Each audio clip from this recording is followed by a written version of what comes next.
So moving on to the next presentation, we have Gauri Garg. He is a BSc third year mathematics student from Bansatli Vidyapeeth, Rajasthan. So Gauri, you can start your presentation. Good afternoon, everyone. My name is Gauri from Vanasari Vidyapeeth, and currently I am pursuing my BSc Mathematics third year. So today I am gonna talk about nested interval theorem. Am I audible? Yes, Gauri, you are ready. Yes, you are ready. Continue. So this is the overview of my talk. At first we are gonna see some basic definitions and some examples. So after that we have a statement of theorem, then proof, then uniqueness part, and the applications. So let's start with some definitions. So as we know, the nested interval theorem, it's basically depends on whole interval. So the very first question I want to ask, what do you understand by intervals? Can any one of you define an interval in R?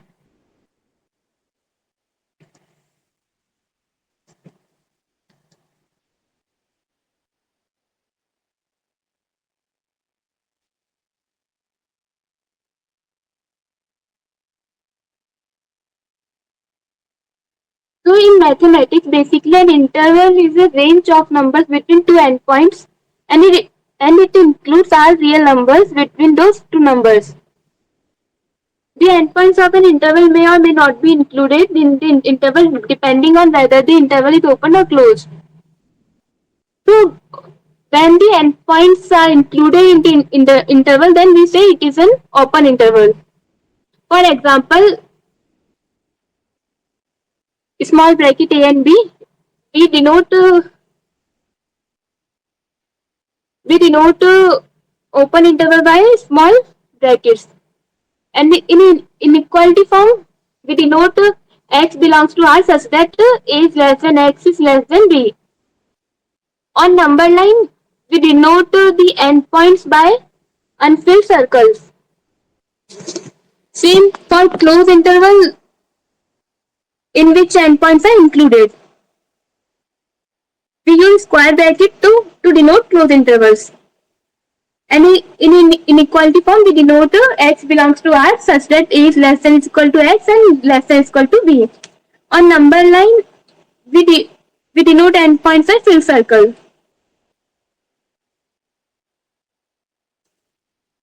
So now you guys have the clarification about what the interval is.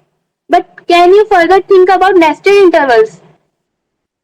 Can anyone tell when we say that a interval is a nested interval? Anyone have any idea when we say that a interval is a nested? When one interval contains the other interval completely. Yeah. So when each interval is a subset of it, it's a previous interval. Then we say that the interval is a nested interval. Here, for example, we can consider a interval Jn is equal to closed interval 0, comma 1 by n. So in this diagram, as you can see, when we take n is equal to 1, we get interval of 0, comma 1. And when we take n is equal to 2, then we get the interval of 0, comma 1 by 2, which is contained in previous interval j1. So further, we can say that j1 contains j2, j2 contains j3, and further till jn and jn plus 1. So the sequence of interval jn is nested. Here I have given the statement of Archimedean property because we are gonna use it for in some examples and theorem. And LUB property of R. you guys have already seen the proof of valuable property. So of course we are gonna use it here.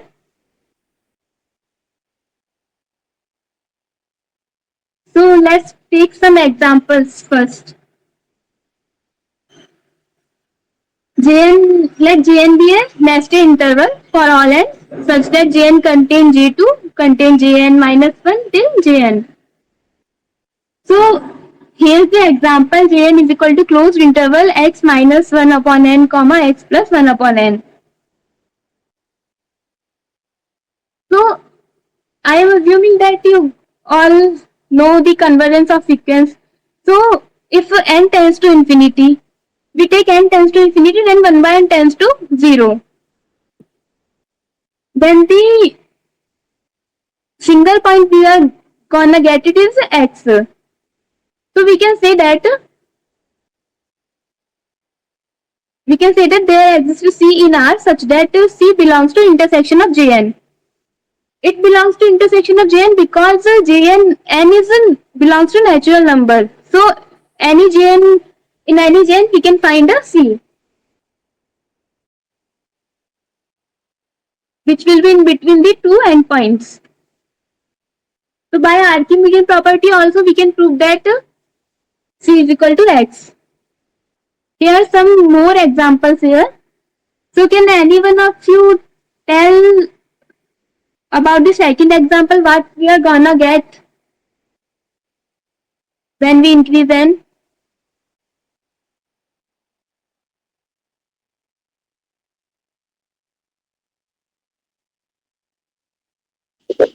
Okay, set x comma 0. So set x Yeah. comma 0. Yeah, we are Close gonna interval get, x comma. yeah. So in third example,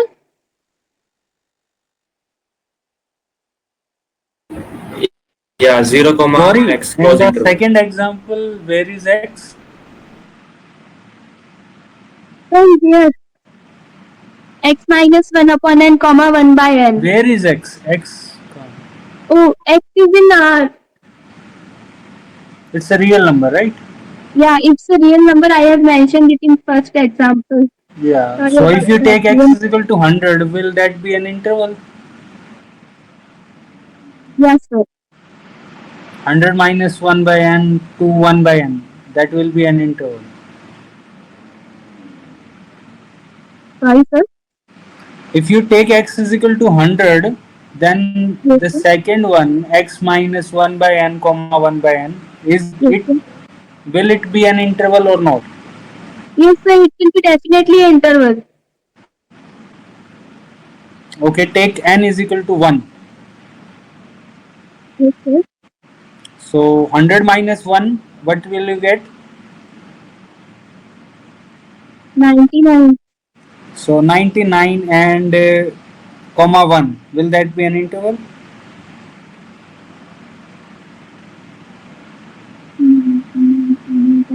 It is an interval. Okay, continue, think about it. Okay. Yes, sir. Yes, sir. By the way, Gauri, what will be that? 100 comma 1, what will be actually that? Is that an interval or not? 100 comma 0 will be the intersection what we get after intersecting the end. No, okay. So he has taken a particular value of n equals to 1. So 100 minus 1, comma 1, 99 comma 1. Yes, sir. Right? So just go with the definition, no? So you are trying to find all those x's from R which are in between, which is greater than equals to 99 and less equals to which is greater equals to 99 but less equals to 1. That's the set, na? Correct? Yes, sir. Yes, sir. I got it. So what will be the set actually? Empty set. Yeah, it will be empty set. Empty set, and empty set is an interval. Yes, sir. So sir wanted to know that. Yeah. Okay. Okay, Go. sir. Carry on. Okay. Yeah. So, so further in fourth and fifth, we can say that the intersection point will be 0 as we increase n. So now can we think about the statement of nested interval theorem by these examples? Can anyone have any ideas by after showing the examples that what can be a statement of or nested interval theorem?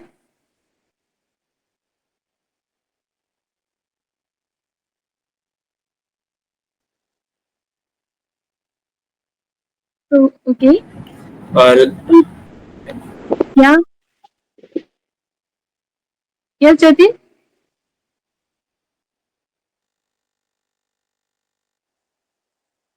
Do you want to say the statement? yeah, I'm saying the statement here. So let Jn be the uh, set of nested intervals in R, or let Jn be the sequence of nested intervals in R, then intersect such that Jn plus 1 is subset of Jn for all n in n, then intersection Jn is non-empty. Yeah, but there is further some clarification needed. As you can see, we have taken the examples of closed intervals, which are bounded also. Yeah, closed and bounded intervals. Yeah, also have to mention that. So the theorem is let Jn be a sequence of closed and bounded intervals in R such that Jn plus 1 subset of Jn for all n, then intersection of Jn will be non-empty. So as you can see that Jn is a sequence of closed and bounded intervals. So here comes the question, why it cannot be open interval and unbounded interval? Anyone have any idea why we can't take open intervals and unbounded intervals?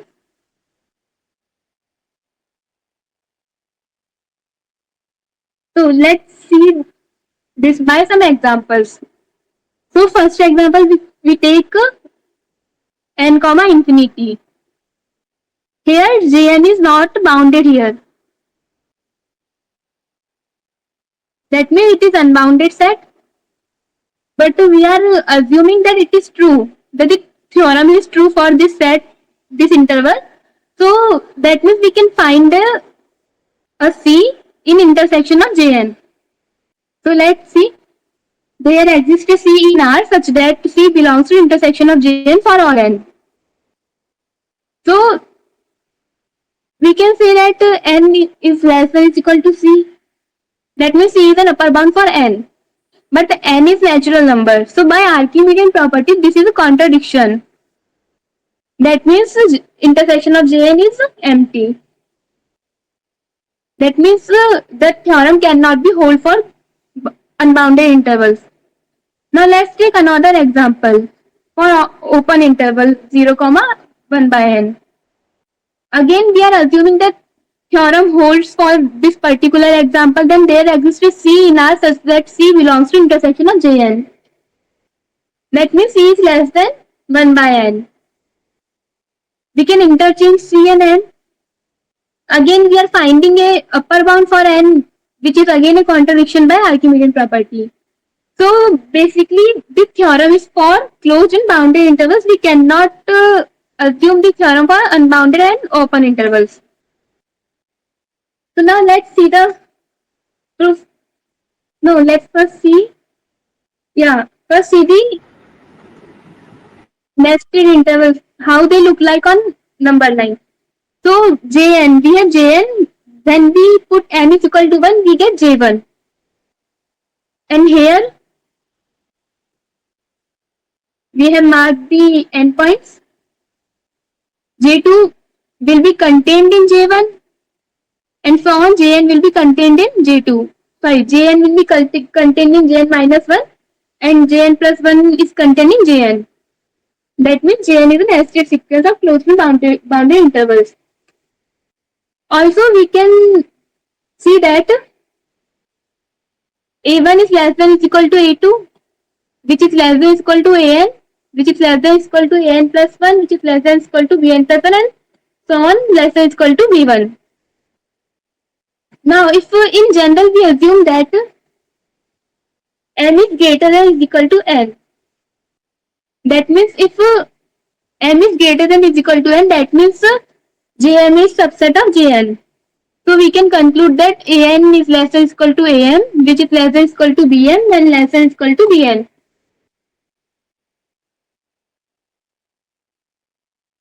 So now let's see the proof.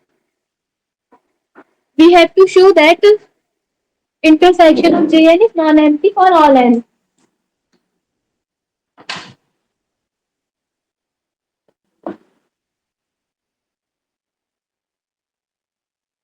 That means we have to show that there exists a C in R such that C is in intersection of Jn for all n. That means An is less than equal to C and less than equal to Bn. That means C is lie between the endpoints of the interval. Now we are gonna prove it by working backward. So since it is a theorem, we are assuming that it must be true. That means intersection of Jn is non-empty for all n. This is our strategy. So we are gonna find a C. We are gonna show that there exists C such that for given any n in n, C belongs to intersection of Jn. That is C is in between the endpoints. So what we gonna do? We can see from here that C is the upper bound for an. Since n is natural number, that means C is an upper bound for all ans. So we are gonna construct a set A, and also C is a less than equal to Bn. That means Bn is also an upper bound for set A. So let's further proceed to the proof. This is our strategy. Now we're gonna apply it. So at the very first, we have constructed set A, which is the set of left endpoints of Jn. So that is A is equal to A belongs to R such that A is equal to An for some n. Now A is non-empty. I am saying that A is non-empty. Can anyone of you tell me why A is non-empty? Can anyone have an idea why A can be non-empty?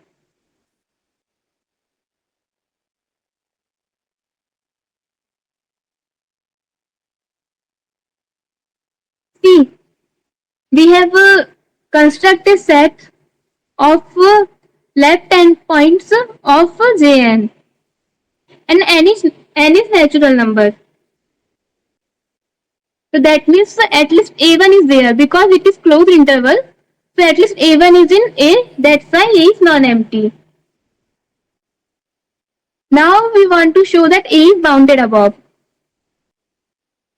So we claim that Vk is an upper bound for A for each k is in natural number. That is, given any n, An will be less than or equal to Vk for all k. Let's see if Vk is an upper bound for set A or not. So here we are at first we have fixed the k. Then we consider the cases. By law of trichotomy, we have three cases, but we can the k is equal to n. We can include in either first or in second case. So we have taken two cases. First case is when k is less than or equal to n. So in this diagram, as you can see, when k is less than or equal to n, that means Jn will be contained in Jk. So that means An is less than or equal to Bn, which is less than or equal to Bk. Because interval of An and Bn is a subset of interval of Ak and Bk, and from the diagram we can see that An will be less than or equal to Bn will be less than or equal to Bk. That means An will be less than or equal to Bk. Also in second case, when k is greater than n, That means Jk is contained in Jn. Again, we have the interval of Ak and Bk is subset of interval of An and Bn.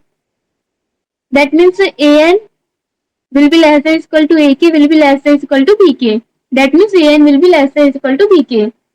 So in both of the case, we are getting An will be less than equal to Bk.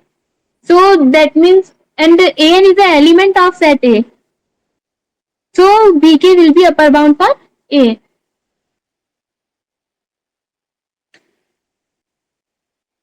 So now what we have? We have proved that set A is non-empty and set A is bounded above by Bk. So by LUP axiom, so can any one of you tell me what is the LUP axiom?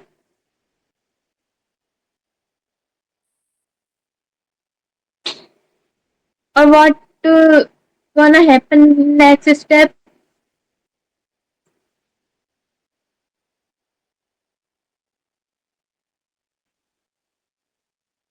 To see this by LUP axiom, there exists C in R such that C is the LUP of A.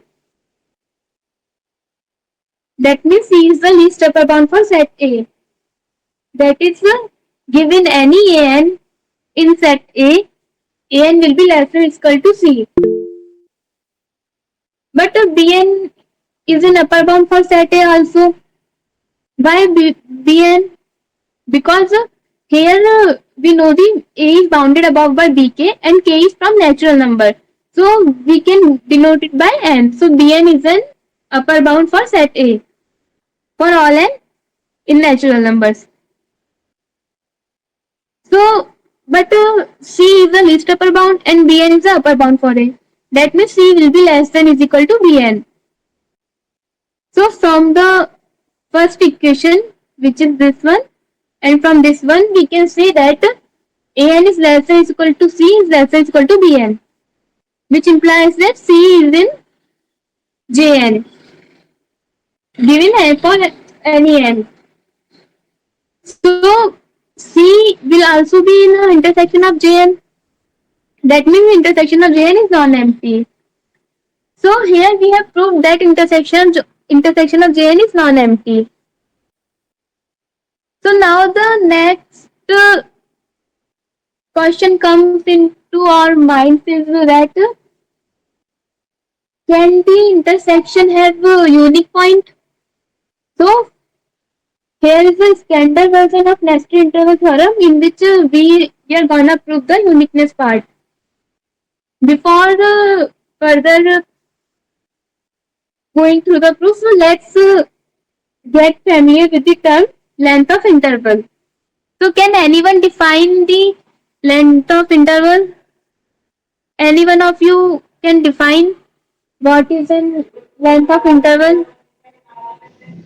Difference between the absolute difference no difference between upper bound minus lower bound. Yeah, Okay, not difference upper bound, between the a b minus a. yeah. So length of an interval is defined as the positive difference of the endpoints. So with the extra condition that the length of Jn tends to 0, we have the standard version of nested theorem, which is let Jn be and let Jn be interval in R such that Jn plus 1 subset of Jn or given any n in n. Further assume that Bn minus An, which is the length of Jn, tends to 0. Then the theorem says that there exists a unique C such that intersection of Jn is a singleton C. So we have assumed that length of by theorem we have assumed that length of Jn is tends to 0. We also know that Jn is a sequence which is converging to 0. So in convergence, then we say that a sequence is convergent. What we can write? How we write when a sequence is converging to 0?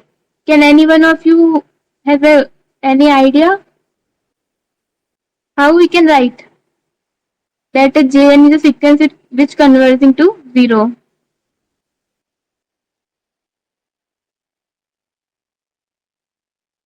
So see, we can when the sequence is converging to 0, we say that given any epsilon greater than 0, there exists a n naught in n such that given any n greater than n naught, bn minus an will be less than epsilon. So now what we are gonna do? We are assuming that there doesn't exist a unique C. We are taking a 2 points in intersection of Jn. So by contradiction, we are gonna prove that there exists the 2 points are equal. This is what we are gonna prove further. So without loss of generality, we assume that C is less than equal to D. You can also assume that D is less than equal to C, but here we are assuming that C is less than equal to D. Then what happened? From the diagram, you can see that Bn, you can see that C and D, because C and D are in intersection of Jn, that means they will be inside the interval of An and Bn. So we can say that C minus D, mod of C minus D will be less than is equal to mod of Bn minus An. So again from first and second, from first we have mod of Bn minus An is less than epsilon, and from second we have mod of C minus D which is less than is equal to mod of Bn minus An. So we can say that mod of C minus D is less than epsilon. So by Archimedean property, we can say that mod of C minus D is equal to 0, which implies that C is equal to D. So we have proved that the 2 points are same. That means when length of Jn tends to 0, then in intersection of Jn there exists a unique point C. So this is the proof of nested interval theorem. Now we see some applications. So the very first application I have written here is a set R of real number is uncountable. So there are some applications of nested interval theorem, in which nested interval theorem is you applying indirectly or directly. So you can see their proof in an article by Professor Kumresan sir. I have given the link here. Also, these are the references. I'm not gonna prove the applications here, but you can see the article. All of the applications have proved there by sir. So this is the end of the talk. So thank you everyone. Is there any question you guys want to ask? Then feel free to ask.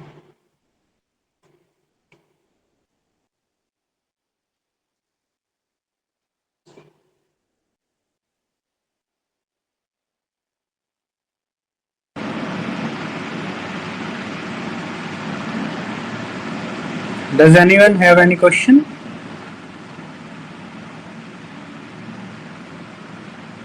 Okay, Gauri, can you make 2 slides back? Yes, sir.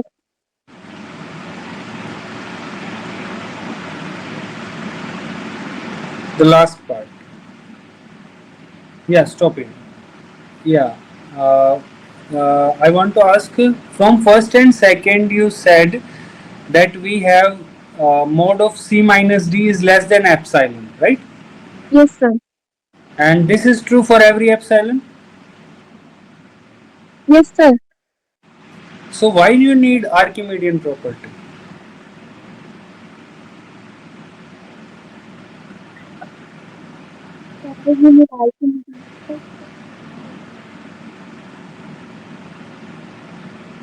So can you explain how will you prove that C minus D is equal to 0 using the Archimedean property?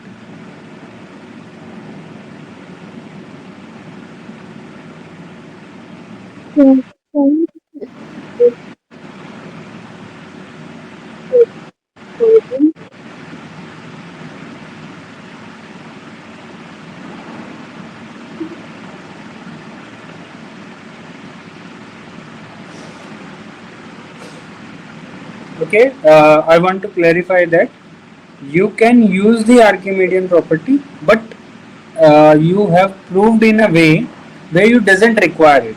You said that the value of C minus D mode is always less than epsilon for every epsilon greater than 0. So is there any number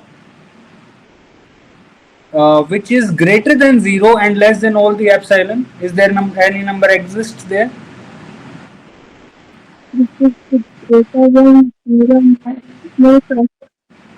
Yeah, because if you take any number x, you can always take epsilon to be. If you take any positive number, what will be your epsilon?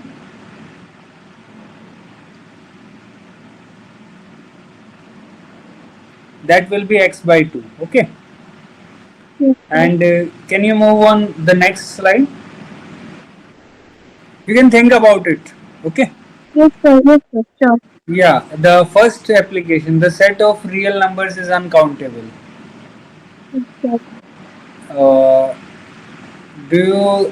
It's true that it can be proved with the help of this nested interval theorem, but do you also have some other proof where you don't need the nested interval theorem?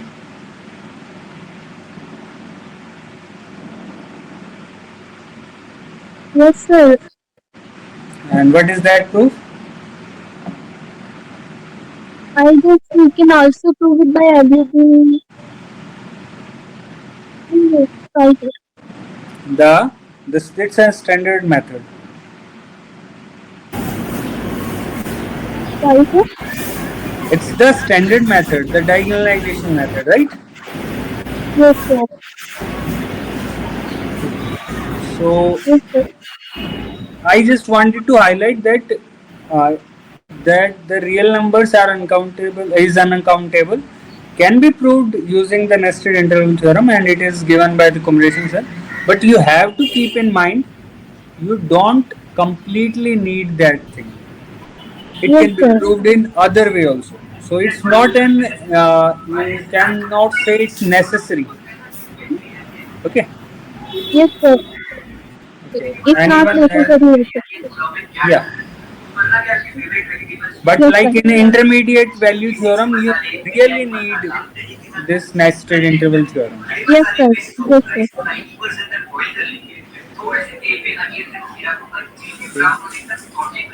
I think Alpan. Yeah, I have two questions actually. Gauri, when you gave an example that, can you go to the examples at the beginning of the statement? Yes, sir. Yeah. No. Next. No,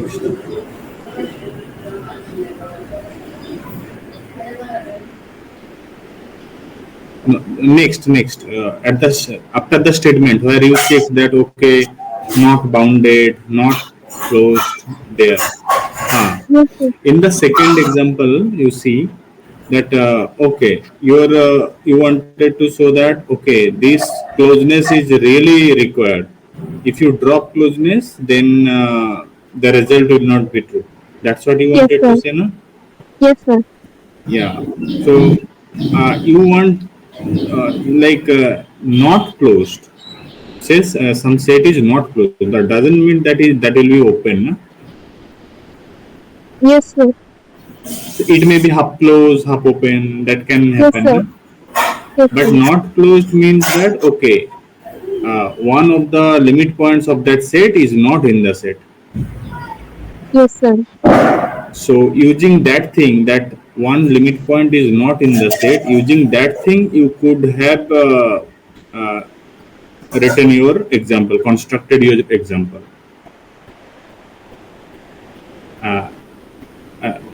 Are you getting my point? Like whatever you have given example, that is for a closed set, that is for an open set, 0, 1 by n, that open interval you have done correctly.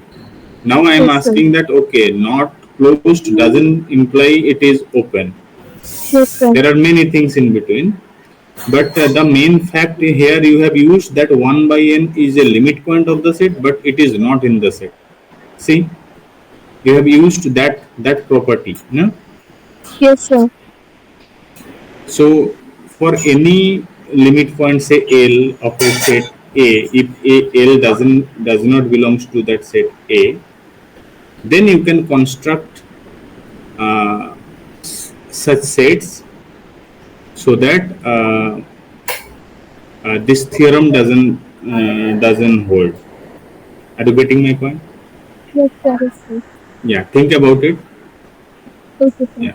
Another thing is,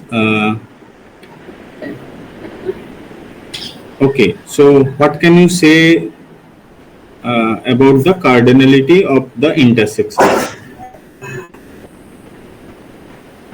Say, if you assume that what you said, length of an interval, that okay, length of the interval is decreasing. If you assume that, you proved that, okay, in the intersection there is exactly one point.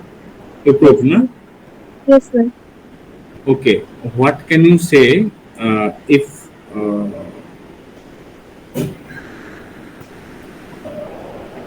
what can you say? Can you say that can there be two? Can you construct such Jn may not be intervals? Jn may not be intervals, but can you construct such that this intersection Jn contains exactly 2 points?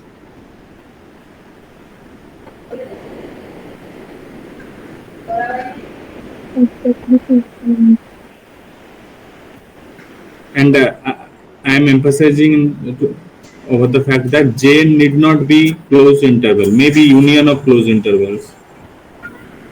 Yes, sir. In that case, is it possible to construct?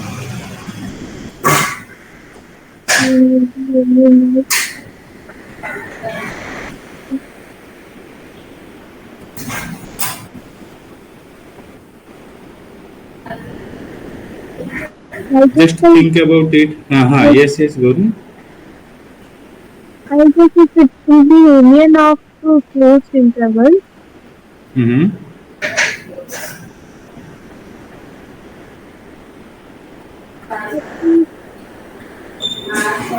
then we cannot say that it will be left. So let me think further. Yeah. The hint is yes. Please think. The hint is, okay. You take two points from say alpha and beta. So you construct a sequence you construct a sequence of intervals for alpha, so that it converges to say intersection an that contains only alpha. You construct another bn such that intersection bn contains beta only. Now you take jn to be your union of a and bn. Okay. Just check that. So this thing will be true for any finitely many points. You can do like this. You can construct such things. Thank you all.